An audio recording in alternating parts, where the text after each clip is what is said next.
I honestly don't know where to start with this. I guess I've got to go with the beginning. For the grand majority of my life, I lived in a small European country in this tiny university town with my mom, where nothing really happens. Everybody knows each other, and when you go outside, there's a 50% chance some random person is starting a conversation with you just because they know your grandma. It was the common European city where the highest building is a Gothic church, and that's it. If you're lucky, there's a McDonald's somewhere, but don't count on it. But honestly, I'm not hating or anything. It most definitely has its charm. It offers this kind of safety, which I like. I had some friends there, and every Friday night we hit the pub. Life was just good there. I lived in a medium-sized house. My mom and dad built it 25 years ago when I was born. I already thought our house was special because I never saw that kind of interior anywhere else.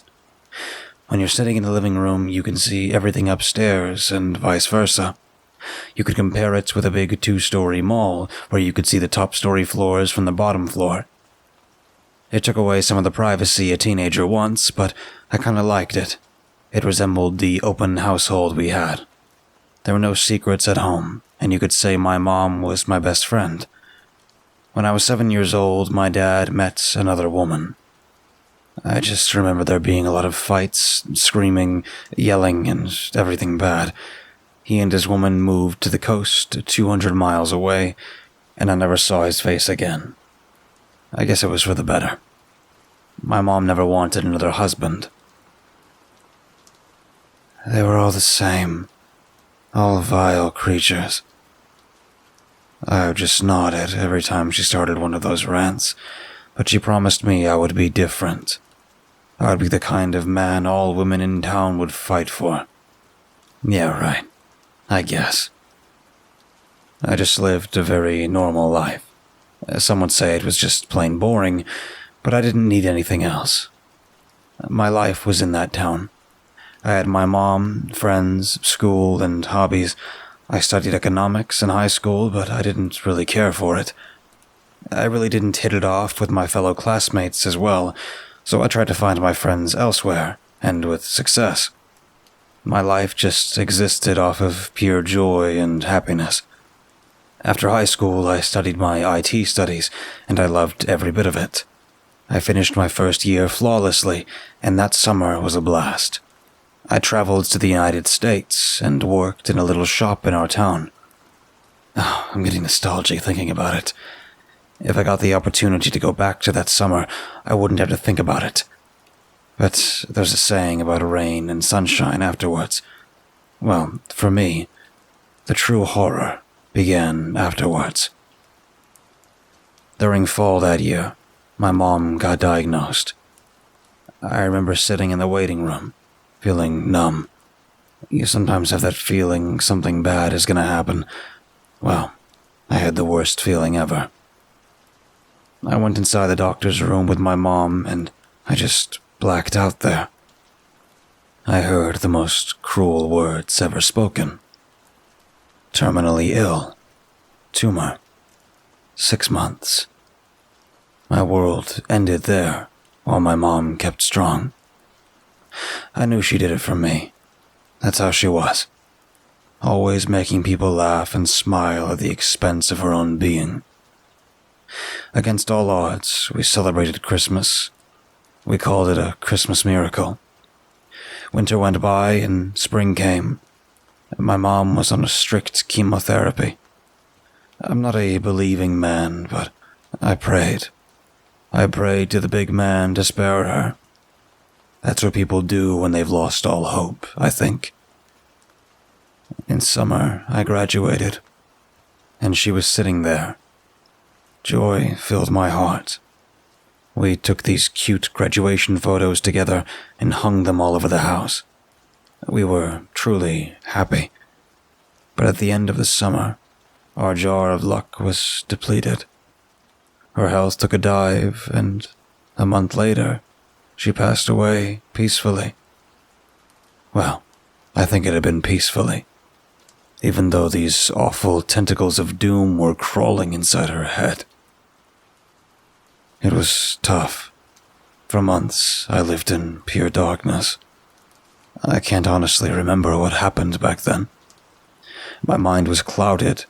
I organized the funeral with my best friend, and after that, I was just alone. I went to work, came home, made dinner, often junk food, played video games, and drank until I could barely stand on my feet anymore. My friends were worried, but frankly, I couldn't give a damn. I couldn't give a damn. Until that one night happened. I got a job as a system admin at our town hall. I worked in a small team, and I liked it. It wasn't all that difficult, and my coworkers were amazing, and they were very comprehensive about my situation. I really tried my best, and that was good enough. And honestly, I looked forward to going there every day. The house I lived in felt so cold since all the warmth left when my mom passed away. And now, I was a stranger in my own house. So yeah, I left work that winter evening, and darkness had already fallen. I grabbed myself some food on the way home. I think it was kebab or something with some garlic sauce. I remember it was freezing, so I put my hat as far over my ears as I could, and I was happy I brought my woolen scarf with me. There was this shortcut I always used to take. It was through this dead-end street where only pedestrians and bikers could pass, and my house was just at the end of that street, looking straight into the dead-end street. I'm not someone who is easily afraid, but walking through darkness in a street where not a living soul can see me sends the shivers down my spine. There were a lot of villas in that street, and they were all hidden behind bushes or long driveways. Sometimes the moon was visible through the thick sea of leaves from the trees. So the only light was from these ancient streetlights, and in between them, there was pure darkness. I was just glad I could close the door behind me. Well, yeah, not for long, because the coldness of the empty house was depressing. Like always, I put some wood in the wood stove. I tried to enjoy my meal while watching some Netflix shows I couldn't care about. I called my best friend, Jack Daniels, because he was the only one who could make me forget things. He was always waiting for me in the liquor cabinet, and so I poured myself a big glass and decided just to take the bottle with me. It would spare me a couple of walks. It was when I wanted to close the shutters that I saw him for the first time. He was just standing there in the dead-end street. It was just weird. I took a big sip, trying to comprehend what I saw. It wasn't all that weird, actually. But who the hell just stands there at 9 p.m. during winter on the road? He was surrounded by an aura of light from the light post, but I could not recognize him or see some facial features. He wore this big hat, and a shadow was cast over his face because of it. I decided not to pay any more attention to the man, and I closed the shutters. The evening went by slowly, and I finished the show. It wasn't all that spectacular, and the thoughts about the figure that was standing there slowly faded away. It was only when I entered my mom's old bedroom to close the shutters there that I saw him again. What in the hell's name was this guy's problem? He was still standing there, in that same fucking place. It was like he hadn't even moved a muscle. But the most frightening thing to me was that he faced my house. Like, I felt he was watching me or something. Who the hell was he? Why was he standing there? I ran downstairs and made sure the door was locked and every shutter was closed. There was this strange tingle on my back. I don't know if I'm the only one who has that, but I always get it when I feel in danger. I had that weird feeling that I just wasn't safe. But of course, it was ridiculous, right? I went upstairs and fell asleep immediately. I woke up and I felt like nothing really happened. I had the sweetest dream I remember about being on a holiday with my mom, and the strange figure slipped away somewhere in the back of my mind. And during the day, I just forgot it. Work was pretty boring, just the usual stuff. I went to the supermarket to grab myself a bottle of gin. Diversity is key, I guess. So yeah, I went inside, heated up a lasagna, and poured myself a drink. I launched Netflix and saw there was this fun-looking show about squids or something. For the first time in months, I felt really engaged in the show. It was until I was already in episode or 3 that I remembered I hadn't touched the bottle anymore. Well, I had enough for that day. But once I looked outside, my heart skipped a few beats. He was there again, standing there in the light, with the same ridiculous hat on his head. I uttered some words in the trend of, "What the fuck?" I was just puzzled. Why was he standing there again, in the same place? Wait, yesterday he was standing in the lights of the last light post, but now he was standing closer. He moved 50 meters closer now, and I felt his gaze. It was horrifying. I ran outside and started yelling. I had to know who he was. "Who the hell are you? What are you doing in the middle of the road?" Things like that, but he didn't respond. I could only hear the wind. He didn't even flinch. What the hell? I tried one last thing. "If you get on my property, I'll call the police." I went back inside and laid myself on my belly on the couch, looking at the man with the hat. Minutes turned into hours, and all of a sudden, I woke up. The faint winter sun shone on my face, and I heard children playing outside. I must have fallen asleep. I quickly stood up and looked outside the window, but of course, there was nothing to be seen. I went outside to investigate the place he was standing, but there were no tracks. Nothing. Nothing at all. Was I becoming delusional? I went inside and lived my life. Did the dishes, made the house clean, all that. But the only thing I could think about was the man. The odd man in the street. This time he didn't escape my mind.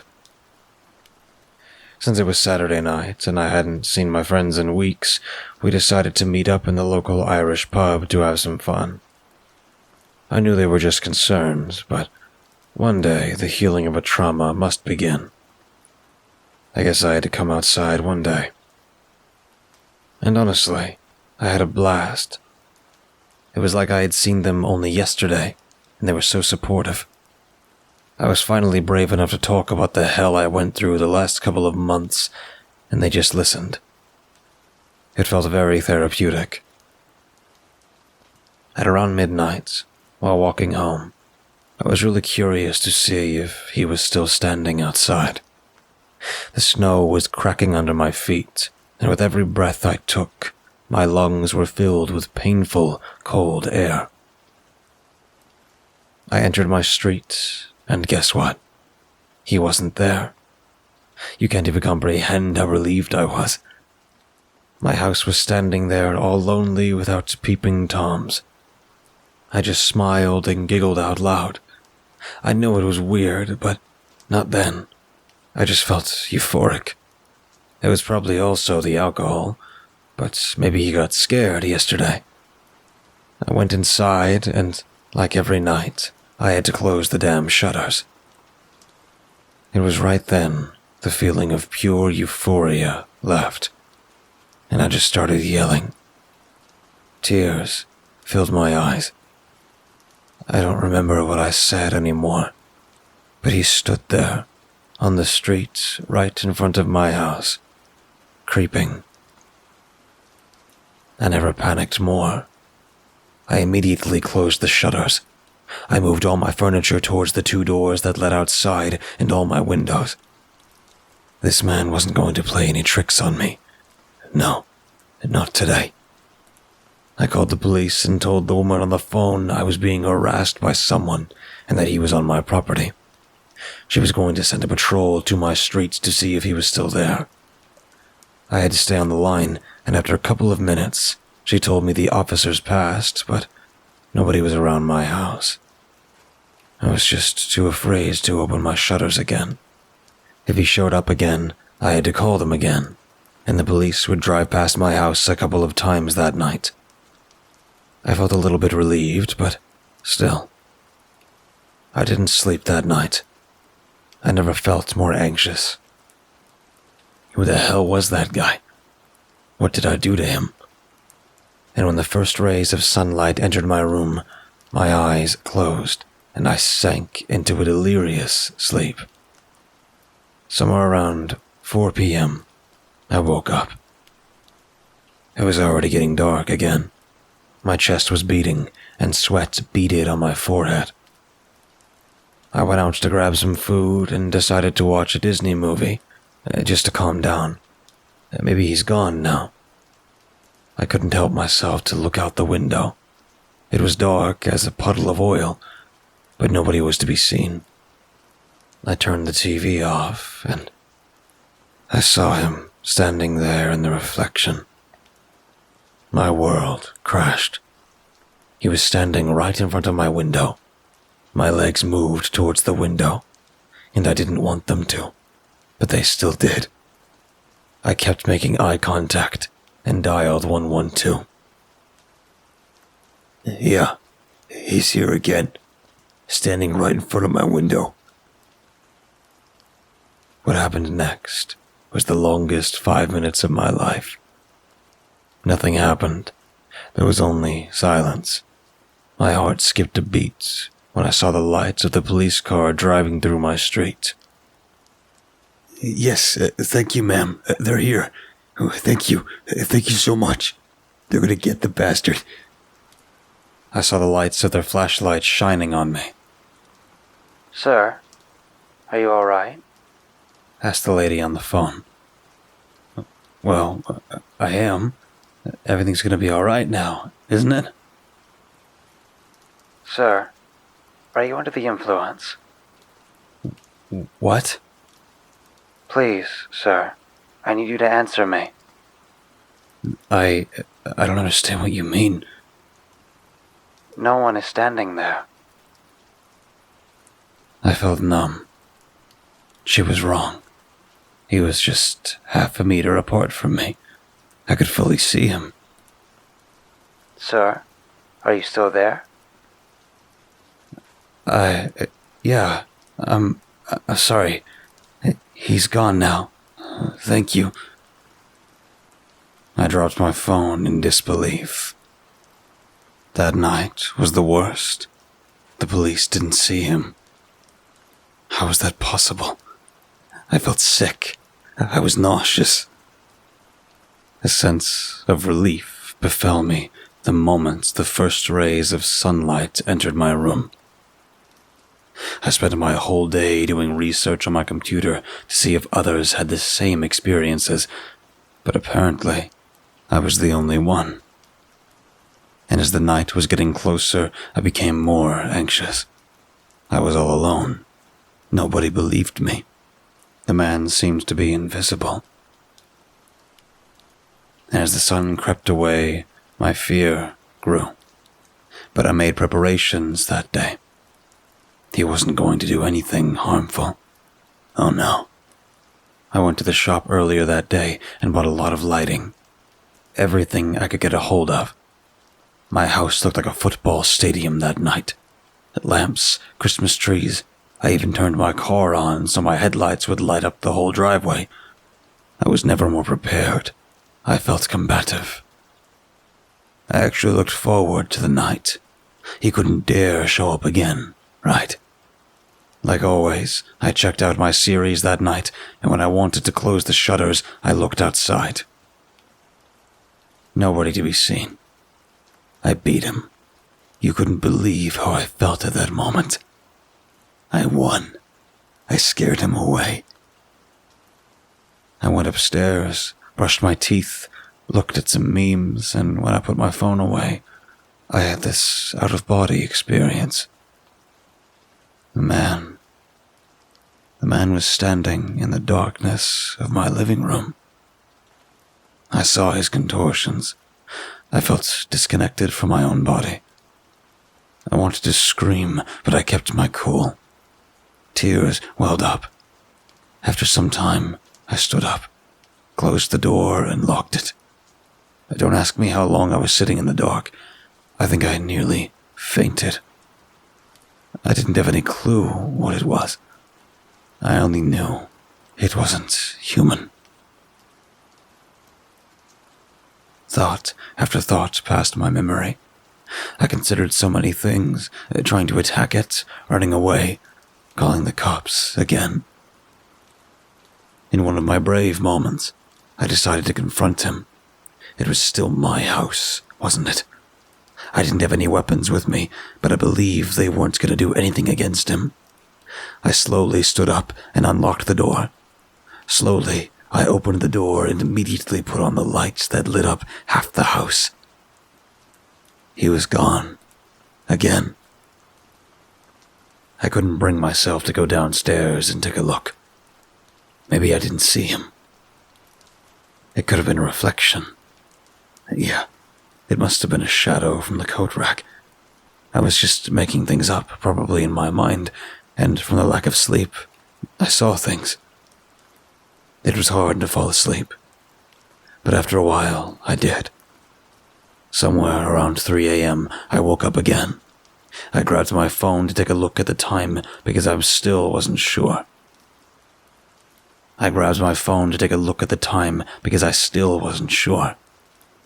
I shone around my room. My heart was pumping like a wild machine, and my body was wet from all the sweat. My room seemed safe, but I wanted to yell all of the air out of my lungs. In that moment, the man stood on my staircase. I was too numb to react. I dialed 112 without hesitation again. I started rambling on the phone. Sir, keep calm. This is the third time you've called us, and our officers never saw anyone. Please, ma'am, he's in my house. He's watching me. I cried. I'll see what I can do. Can you confirm he's still standing there? I moved the light from my phone so I could see through my door. Oh, ma'am, he's still by my door. I can only see his head. I think I'm gonna die. Can you describe him to me? No, his hat covers his whole face. That's because you're a stupid little shit. He's gonna get you, boy. The boogeyman will catch you, replied a demonic voice. What the fuck are you talking about? I yelled in surprise. I looked at my phone and just saw a black screen. I wasn't even calling anybody. Then who the hell was I on the phone with?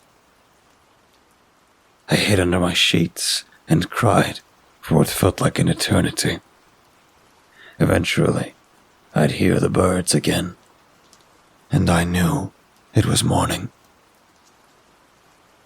I survived. I don't know how or why, but I survived. That was the only thing that mattered. I just knew I had to get the fuck away from here. Something evil was living in this house. Our church was just a few steps from our house, so the local priest lived in my street. First thing I did was bring him to visit. I sat down at his table and started telling. He must have thought I was a lunatic, but nonetheless, he kept listening without interrupting.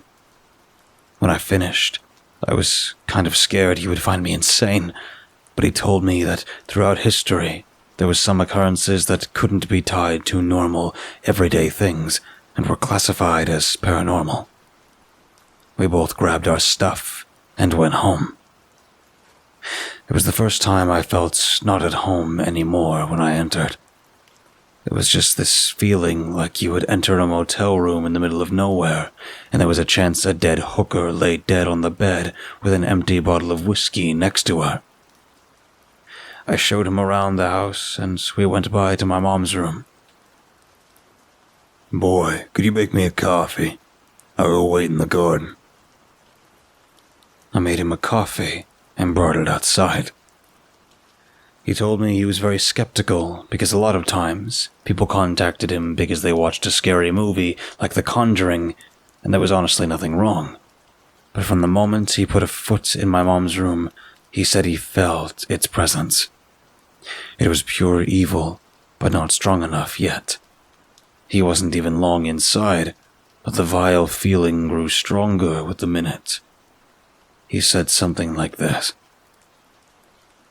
"I felt like a clouded arm was trying to strangle me. It tried speaking to me, but he needs a physical form to do so. The longer you stay in that house, the bigger the chance he'll try to get you. I really don't want to make you afraid, but I believe honesty is the key here. When I exited the room, I could even see him standing in your room. But don't mistake his passivity for innocence. He's just playing with you right now. He's consuming your fear." I was speechless. He continued to cleanse the house, but urged me to get out as soon as I could. This should have kept the man out for a limited time, but it was highly dangerous. I was just living on borrowed time. I decided to be brave and stay in the house one last night. Big mistake. It was the worst night of my life. It was around 6 p.m., and it was dark as hell outside. But that day, I had taken precautions. I had hung up some crucifixes and carried a Bible with me everywhere I went. Hell, I even put up a Christmas tree just for the lights. I also wore a small bottle of holy water around my neck.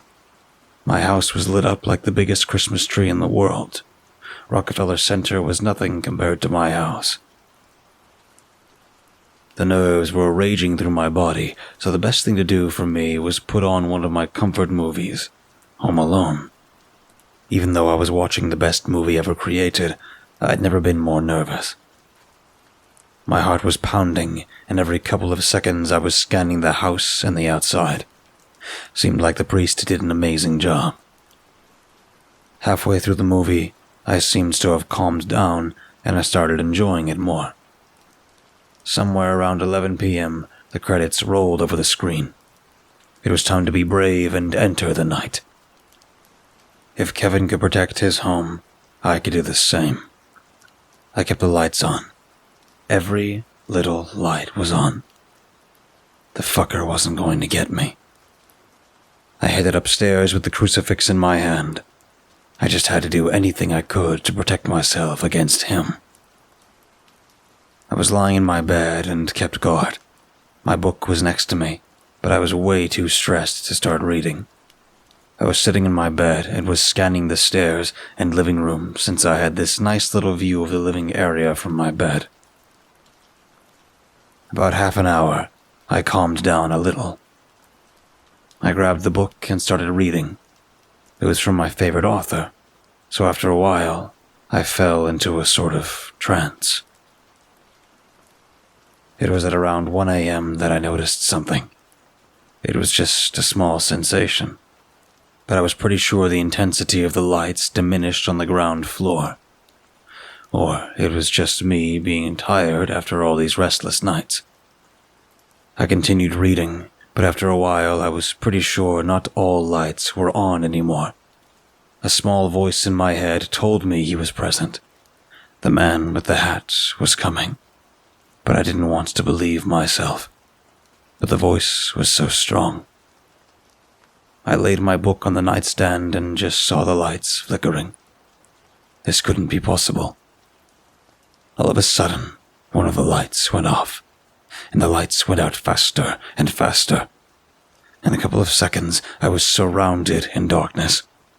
The whole house was covered in pure darkness, like there was some electricity outage. I shone around with my flashlight. I think I sat there for an indefinite amount of time, and I don't even know for how long. But he didn't want to show up. I can only say I was very confused. But then, this one evil thought from the back of my mind fought its way to the front. There was only one possibility left. A shiver went down my spine as my body started to shake uncontrollably. I slowly turned around. The man was standing right behind my bed, less than a meter from me. He had been standing there for maybe the whole night. Whatever happened next is kind of cloudy. I jumped out of bed and started running to the front door.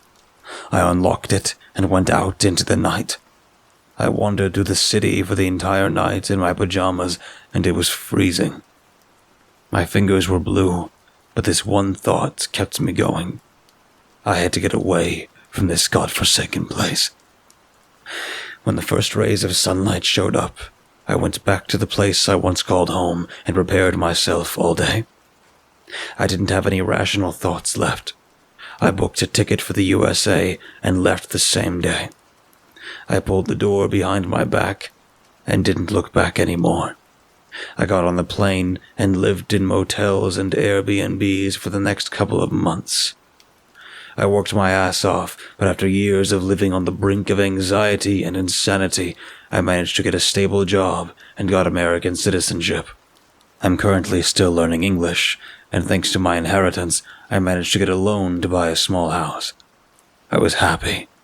For the first time in years, I could say I was truly happy. I left behind my old life and started anew. The panic attacks started to slowly fade away. I met my wife, and a couple of years later, we've got beautiful twins. 2 girls, and they're just perfect. My life was stable again. I still miss my friends from my town in Europe, but the only sane thing to do was leave that place. Last night, I tucked in my 2 baby girls. I read them a little story and gave them a goodnight kiss. But the moment I threw a glance outside, I could swear I saw somebody standing there. A man with a hat. A man who used to lurk around my house. I think after all those years, it just followed me. And every night it came closer and closer. And now it found me again.